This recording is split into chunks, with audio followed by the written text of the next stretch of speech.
an industry no one teaches about, and we are talking about the film industry today, right? It's an industry about which all of you have so many questions I've been hearing about, but before we start, I want you to think of a film that you saw in the theater last and think hard, why did you see this film? Just because the reviews were great, or just because you loved the actor, or did you watch it because you just felt like it or you connected to it? Most of you will come to an answer that it's a combination of all of these factors. Maybe the release date worked, maybe the trailer worked, maybe an actor that you like, or maybe the film just spoke to you at a very personal level. So welcome to the film industry, where you are making a product, you are selling a product that is so intangible and so difficult to predict. What exactly is a film to us insiders who are making and selling it? Is it a piece of art which we are making for reviews and acclaim? Or is it a business decision where we foresee colors of profit?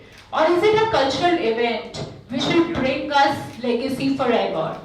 You know what the right answer is? It's actually a combination of all of the three. And that's where things get very, very interesting. Because when you step into the film industry, you very, very quickly realize the difference from the other industries. In most of the industries, the products have a longer life cycle. In the film industry, the life cycle is just Friday to Sunday, and if you get lucky, maybe a couple of weeks. That's your entire shelf life. That decides whether a film is going to work or no. In tech, for example, you can launch a software update if the first version doesn't work. In a film, you can't call the film back and then re-release it next week, right? In most of the industries, the customer, the consumer knows what they want. In the films, the consumer, the audience has no idea what they want until they actually see the film. And even then, they might change their mind after reading someone else's review. You can't taste test a scene. You can't trial run half a climax. Either you sell a film blind or you don't sell it at all. No MBA textbook prepares you for this. Definitely not the chapters on the brand management, because there's no brand to manage, there's only perception management here. Right? So before I entered the films, I assumed, like many outsiders, that somewhere there must be a system, a handbook, a method, a process. Maybe a room where you get orientation and someone says, welcome, this is how the things work. But trust me, I know there's no such room. Because maybe the job is not to follow a structure, unlike a lot of industries where the rules have been rewritten over the years. Over here, your job is to make your own structure, make your own rules. So today I'm going to talk about some of the rules that have worked for me, that have shaped me. The first one I'll talk about is the data versus unpredictability. Like she mentioned about my introduction, before I entered the films, I built India's first box office prediction model, which worked on 6 or 7 criteria. One is the star power, the second is the genre fit of the star with the genre, the release date, the marketing buzz, the screen count, and the post-release buzz. Back then, I could maybe quantify all of these things, put it in a regression model, get an opening weekend out of it.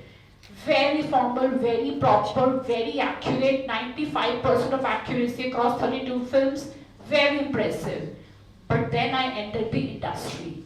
And I figured the one factor which no model could handle was the unpredictability of the audiences. You can track the box office numbers of past films. You cannot track the upcoming public mood. You can analyze past films' data in a regression analysis. You cannot analyze the exact moment when one meme destroys the entire marketing plan. You can study star power. You cannot predict if an actor's statement is going to become a controversy or if his post is going to spiral into a boycott. So once I was working on a film campaign, it was rather a medium to small film, and it was clashing with a big film at the box office. And for a big film, you would expect, the bigger budgets, bigger spends, bigger songs, bigger stars, the film should work. But you know what happened? The smaller film actually worked because it won the audience's sympathy. That is something no model can predict. That is something no conventional wisdom is going to tell you about. Because what happens is that decisions in films cannot be purely data driven. At best the industry can be aware of the patterns, but ultimately it's all intuition led. So what I did, instead of predicting everything, I shifted to analyzing.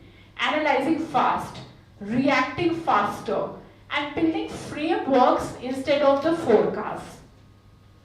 For example, I built a framework called REBS, REBS model, which basically analyzes the reach, engagement, buzz and sentiment of a marketing campaign, which was very, very helpful, but it's still never a guarantee. Because in films, data can inform you, but it will never reassure you. The second shift that happened in me was that the industry is super, super dynamic. So, when I started with film marketing in this industry, I thought the planning campaigns would be, the typical research, focus group studies, control launches. But no. The campaign planning in films is crisis management disguised as a calendar. You lock a trailer date and then another film drops their trailer at the same day at the same time. You freeze a poster, an actor probably posts a selfie and you can see half the poster has gotten leaked. You plan a song launch tomorrow morning, tonight your boss calls you and tells you that we've thought of launching another song altogether. So in my first week in films, I walked straight into a meeting which was about a big film, big director, big producer, and someone very confidently, very casually announced, so we are releasing the poster of so and so film next week, and they add to it, we just need to shoot it first. I'm like, how is that gonna happen in a week? And the funniest part was that everyone else nodded like it's just completely normal. And that's when it hits you. You didn't walk into a system, you walked into a momentum.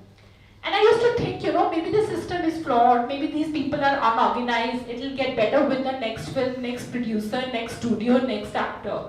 Never happens. And now I understand the ecosystem in the films is built to be very, very responsive. It responds to the timing, competition, attention spans, digital noise, internal feedbacks, and most importantly, the audience's emotional bandwidth. It's not chaos, it's motion. Plan A is for text, plan F is what actually happens. Approvals follow emotional logic, not the rational logic. And the people who thrive here are the ones who resist that motion, are the ones who move with it without losing the thread.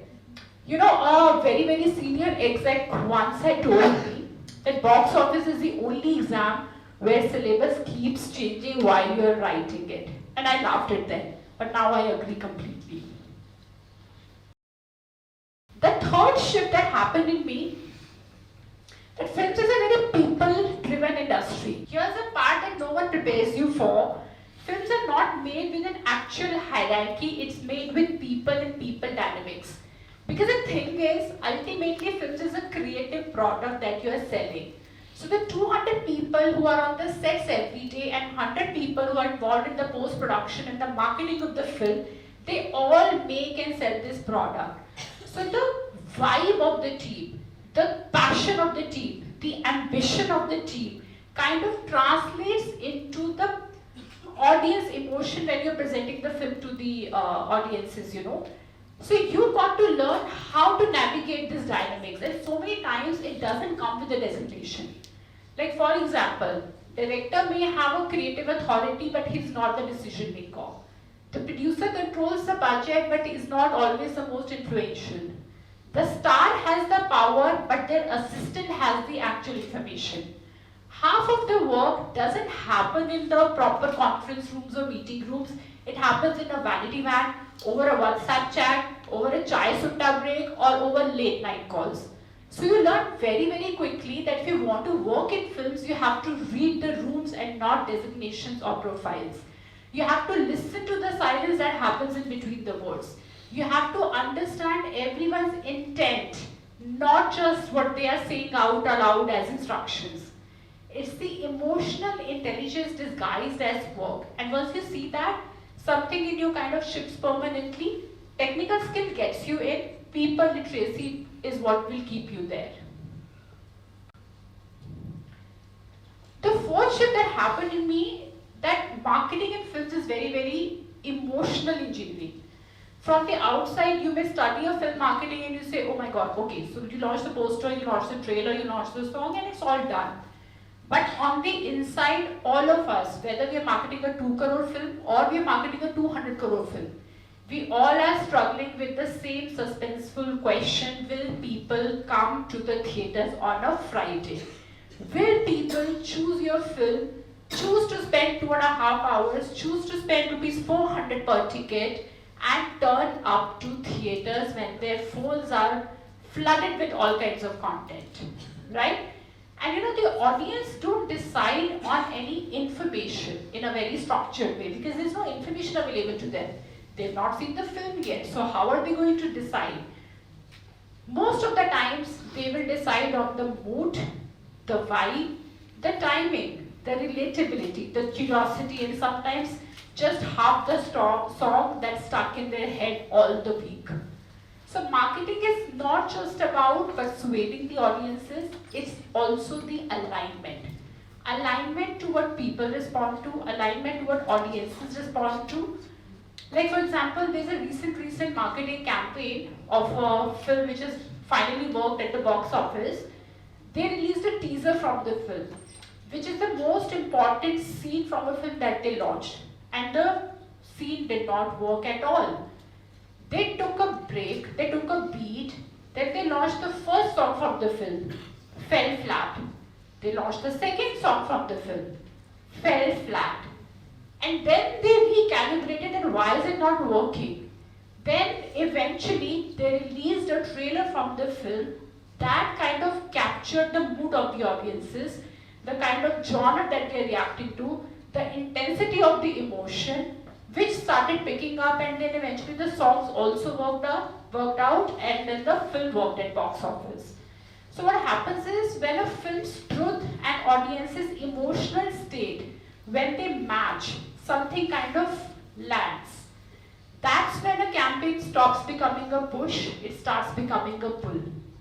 Another thing what happens in film marketing is that fan momentum is very, very important. In this country, we have some of the biggest stars in the film industry. Some of them are bigger than the Hollywood stars also. If you talk about the quantum of fan following that they have, the intensity of loyalty that you have here, right? And if you're making a film, you don't want to disappoint those fans because bigger the stars, bigger is the baggage that they carry of their persona. And as a marketer, your real game is to use that momentum as a strength and not let it become the weight. As a maker and as a marketer, you also can't show them in a very, very new light unless audience is prepared for it.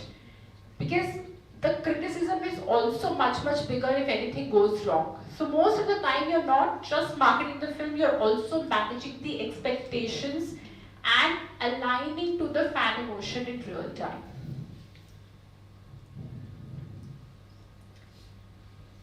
Okay, the fifth biggest shift, this is the biggest shift that I feel, that at some point of time in this industry, you start realizing that success is not just about the talent, success is not just about the ideas, it's about endurance. Things move really, really fast here.